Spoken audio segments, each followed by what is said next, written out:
The tactic of precise, deep strikes is perhaps the most powerful tool for influencing Moscow. In the Russian city of Yaroslavl, a local oil refinery is ablaze today following a drone attack.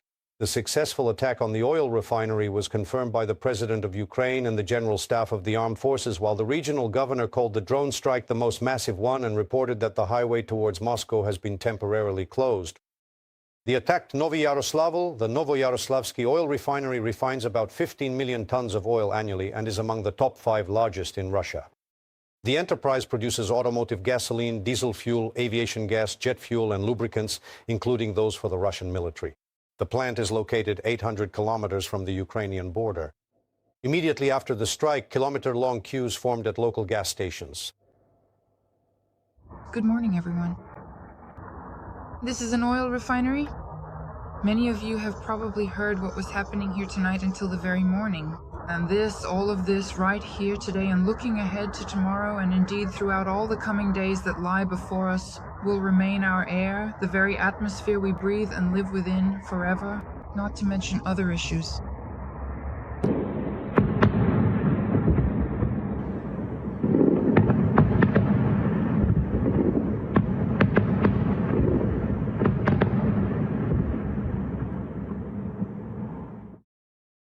As for the strikes on Wildberries warehouses, one can already study the geography of Russia by following them. Let me remind you, this is a marketplace where, among other things, military-purpose goods are stored and sold. It is still too early to calculate the final statistics of the destruction and damages. It is a huge network with hundreds of thousands of square meters of space. Each logistics hub is suffering varying degrees of damage. Besides this, attacks happen almost daily, and therefore all the figures are constantly changing. But we can already assess the map of the strikes now. We have displayed it in our infographic. Since mid-July, the logistics network of the largest Russian marketplace, Wildberries, has been regularly attacked by drones. At least 18 of the company's branches have come under fire, including those in the Moscow region and near St. Petersburg. The geography of the strikes has covered a vast territory, from the Leningrad region in the northwest to the Volga region, the Urals, and the southern regions of the Russian Federation. Most of the warehouses burned to the ground, and 5 others sustained damage. Potential losses for sellers operating through this platform could reach $3.5 billion. However, the attacks did not stop. Just since the beginning of this week, fires have broken out at Wildberries facilities in the Vladimir, Samara, Tver, and Leningrad regions, as well as near Moscow. However, it is not just Wildberries. Oil refineries engulfed in flames destroyed strategic bombers, struck airfields, air defense systems, warships, and shadow fleet tankers. All of this is the result of a 40-day operation by the SBU on the instructions of the President of Ukraine. How did one of the most large-scale campaigns to dismantle Russia's military and economic potential take place? And how exactly are systematic strikes deep behind Russian lines and in temporarily occupied territories changing the capabilities of the Russian army? Watch in the report. The oil refinery in Perm, one of the largest in Russia, located 1,500 kilometers from the Ukrainian border, flared up like a match after the work of SBU long-range drones.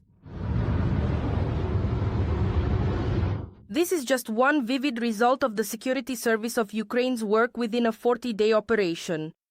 On July 25th, the President of Ukraine approved it to urge Russia to stop the war. Damn, it really seems like something actually got hit somewhere out there. I mean, did you hear that? It definitely sounded like an impact.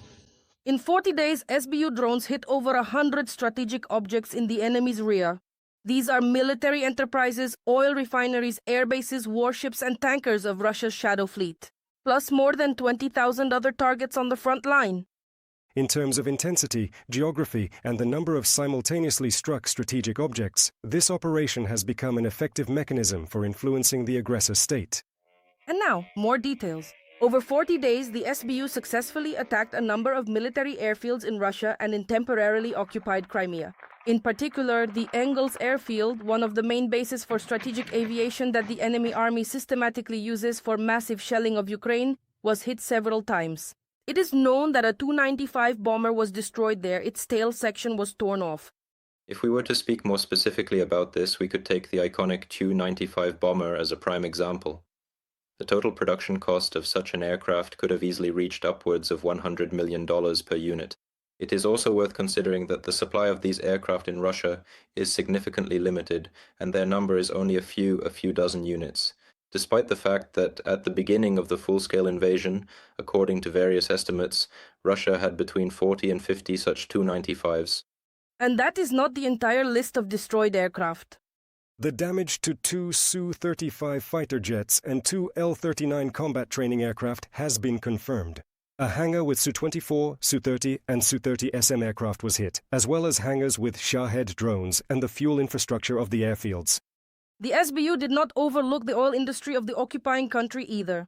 Drones attacked important linear production and dispatch stations, and on August 1st, 3 oil refineries in Ufa exploded. This is the Republic of Bashkortostan, 1,600 kilometers from the Ukrainian border. Oh, it's really burning intensely over there. Striking oil refineries is precisely a direct economic loss for the Russian war machine, for the Russian budget from which they finance this war. Actually, these strikes on these facilities cause the greatest damage to Russia's economy. That is, it's not just the inability to sell oil exports or, say, exports of oil products, gasoline, diesel, kerosene, and so on, but it's also a direct fuel shortage within the territory of Russia. They were supported by SBU Special Forces and other Defense Force units, which are systematically destroying the occupiers' fleet in the Sea of Azov and the Black Sea. Over the 40 days of the operation, Ukrainian forces attacked enemy tankers and cargo ships that were under international sanctions. This is where the Russians might really run into problems, because it is indeed quite difficult to replace tankers and dry cargo ships. Firstly, they are expensive, and secondly, you have to buy and find them somewhere. This is the component that will probably be the hardest for the Russians to restore for now. Actually, if I'm not mistaken, there have already been reports from Russian media that the Russians' coal export volume is falling because there are simply no dry cargo ships available to transport this coal by sea. In other words, these strikes that Ukraine carried out on Russian territory had such a complex effect. They were more aimed at reducing Russia's capabilities to wage war, both by exhausting it economically and by reducing logistical capabilities, because as we know, the enemy has been building certain logistical chains for years, particularly in the temporarily occupied territories, as well as in temporarily occupied Crimea. In 40 days, the security service of Ukraine has sunk off, destroyed, neutralized quite a few Russian air defense systems, dozens of tankers, armored vehicles, artillery pieces, and multiple launch rocket systems. All of this amounts to billions in losses for the aggressor country. But it's not just money that matters. The Russian forces were effectively forced to actively prepare for these incoming strikes, constantly trying to decipher the underlying logic behind them. They were desperately attempting to understand which specific high-value objects would ultimately end up in the crosshairs of our drones, and they had to scramble to defend them accordingly, often under immense pressure to anticipate our next move. By doing this, and by utilizing this specific term, let's say, a certain palpable sense of panic was effectively created throughout Russia. The direct and immediate result of this widespread anxiety was the forced dispersal of their air defense systems. This was not merely limited to those specific objects and locations that are truly critical for the Russian Federation and which had been under significant threat during previous periods, but it extended far beyond that, forcing them to spread their defensive capabilities much thinner than they had originally intended. The occupiers' critical facilities are under threat in the future. If 40 days of insane losses were not enough for the Kremlin to realize that this war is first and foremost not profitable for Russia itself, the operation will be continued. This is a new directive from the President to the Security Service of Ukraine. We have determined the priorities for August. I am grateful to the SBU for their strong positions. Today, there is already a report from the Ministry of Defense on the strikes against the Russians in July at the front. The Alpha unit of the Security Service of Ukraine is #1 in terms of strikes. They achieved the most. Simply well done. And so the 40-day operation is going beyond the set deadlines and likely is becoming indefinite. New resounding results are coming soon. Veronika Ivashchenko, details, Inter-TV channel, United News Marathon. 40 days of tactical success.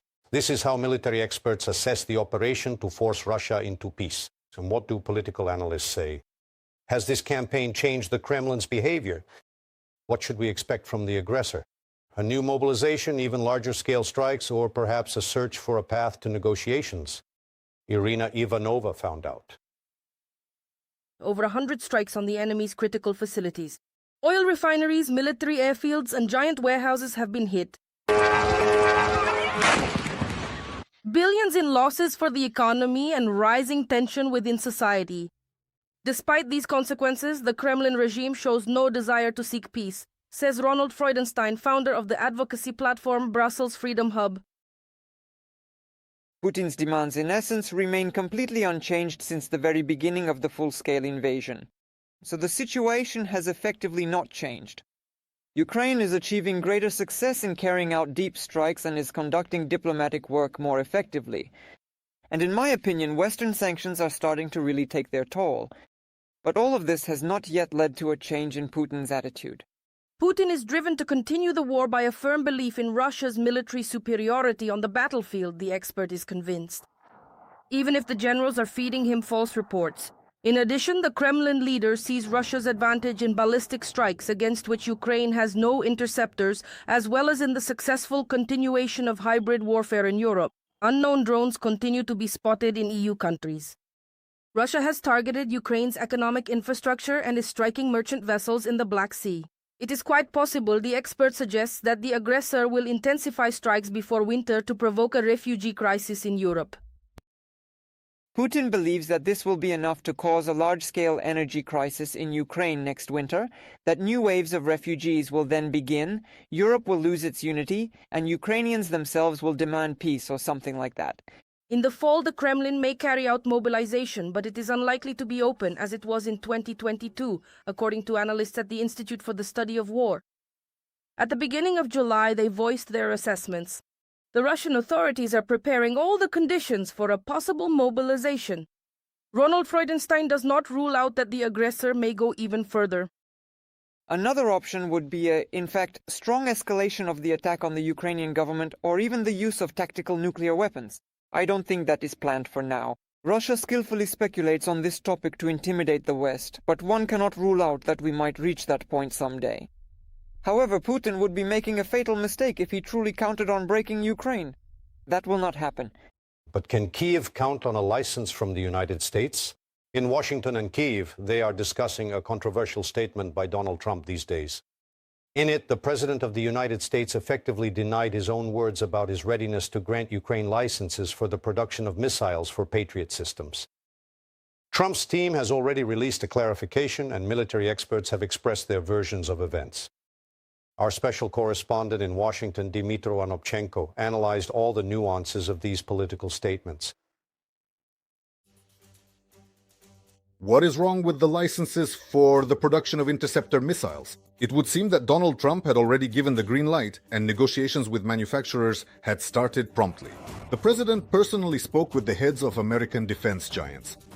They even started looking for locations for the new plant.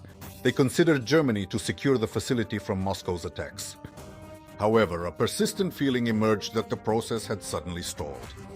Let's break everything down step by step. At first, Donald Trump gave a rather long and convoluted answer where everything was mixed together. He mentions both Tomahawks and interceptor missiles. One must be very prudent, very cautious. For now, we haven't agreed yet, but we are discussing it. But giving away technology is difficult because it could turn against you. You know, that's possible. Wait, how is it that they haven't agreed when it seemed like they promised? How is it difficult to give them away when there is only one plant in the States producing PAC-3s and America itself has been short of them for a long time? At first, Congress didn't understand either. Republican Mike Turner, mind you, the former chairman of the House Intelligence Committee, even suggested that perhaps the president meant he wouldn't provide Tomahawks.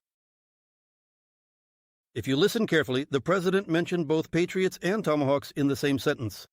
So even influential congressmen were left guessing. The situation demanded clarity. And this Monday, from Brussels, from NATO headquarters, U.S. Ambassador to the alliance Matthew Whitaker appeared on Fox News. This interview was organized urgently, in the middle of the holiday season, when even the diplomats' spokespeople and aides are currently not at work. And this is in essence the first time a Trump administration official has clarified his team's position. He said, "It is possible in principle." Joint production, which we can implement with the Ukrainians and with the Europeans, we are currently working on some of these agreements. But, and pay attention here, it seems nothing will be signed this year. A multi-year production agreement will not be ready by this winter. And most importantly, the official doubts that the third model of interceptor missiles, specifically the PAC-3 that Ukraine needs, can be produced anywhere outside the US. The export of PAC-3 missiles for Patriot is strictly controlled, and we will not allow anyone other than the American manufacturer to produce them, and only in the United States. Note that throughout the entire extensive interview, the ambassador never once used the word licenses. In other words, get permission and do it yourself. Only vague joint production. And also, and this is much more important, there are currently two fundamentally different missiles in the Patriot line. The PAC-2 is a development from the late 80s, larger in size and heavier. The principle, the warhead must detonate near the target. It is effective against enemy aircraft, drones, and cruise missiles. But the PAC-3 is already technology from the 2000s. A significantly more compact interceptor that destroys the target with a direct hit, so it can work against Russian ballistics, Iskanders, and Kinzhals. And is there any point in starting production if it will only be the second model? Although Germany received such permission, and Japan produces third modification missiles. Well, and it's important to figure out here, maybe the manufacturers themselves are against it. President Trump has enough authority to simplify security requirements to force American companies to submit to his will. We have already seen how he pressured the defense sector, steering entrepreneurs in a direction they had no intention of choosing themselves. So it's not the business that's holding things back. What is it then? It seems, and this is being heard from various sources now, that Trump made promises in the heat of the moment, and now the state apparatus doesn't know how to implement them. In particular, I hear from diplomatic sources that the Pentagon and intelligence agencies fear leaks, concerned that Russia might obtain secret technologies. When Trump makes large-scale promises, he is often guided purely by political motives, without delving into the details and technical requirements. I think when he returns to Washington and starts talking to his team, they have to untangle these knots and figure out on their own how to resolve everything. What else might worry Washington is the loss of leverage because the license provides for full control in Kiev's hands. How much to produce, how quickly, when. So cutting off supplies, for example, to make Kiev more flexible in peace negotiations will no longer be possible. Maybe that's why they are talking about joint production now, instead of permission to produce it ourselves. The president also spoke about attempts at such influence the day before, because starting this year, Ukraine began receiving approximately 3 times fewer ballistic interceptor missiles. First of all, from the war, or today it is already fair to say, combat operations and wars in the Middle East. At least that is the official reason we received from our partners, primarily the United States of America. Maybe these are also political steps to make Ukraine more compliant. Yes, in my opinion, that is not without merit. So how can we not assume that a similar situation has arisen with the licenses? However, despite all the difficulties, the process has already been launched and cannot be turned back. Technical negotiations have started. The first meetings have taken place with the leadership of the Raytheon Corporation, which manufactures PAC-2 systems, and Lockheed Martin, the manufacturer of PAC-3.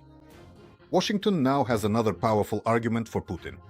If Moscow drags out the negotiations, the White House will simply accelerate the transfer of technology to Ukraine. I truly believe that in this matter, many things serve as a political signal to Moscow. At the same time, the statements regarding the Patriot system sounded much more concrete than anything we had previously heard about Tomahawks. Is it possible that these decisions were announced purely for effect and pressure? Yes. Is there a risk that it will eventually get stuck in a bureaucratic quagmire? Such a possibility also exists. But the words of the US president cannot be taken back now. Now both Ukraine and European partners will raise this issue in every negotiation with the United States. It's always like that with American weapons throughout the war. 1 step forward, 2 steps back. And we are seeing both of those things again right now. From Washington, Dmytro Anopchenko, Serhiy Koval, American Bureau of the Inter-TV channel, United News Marathon. However, Ukraine is not just waiting and hoping.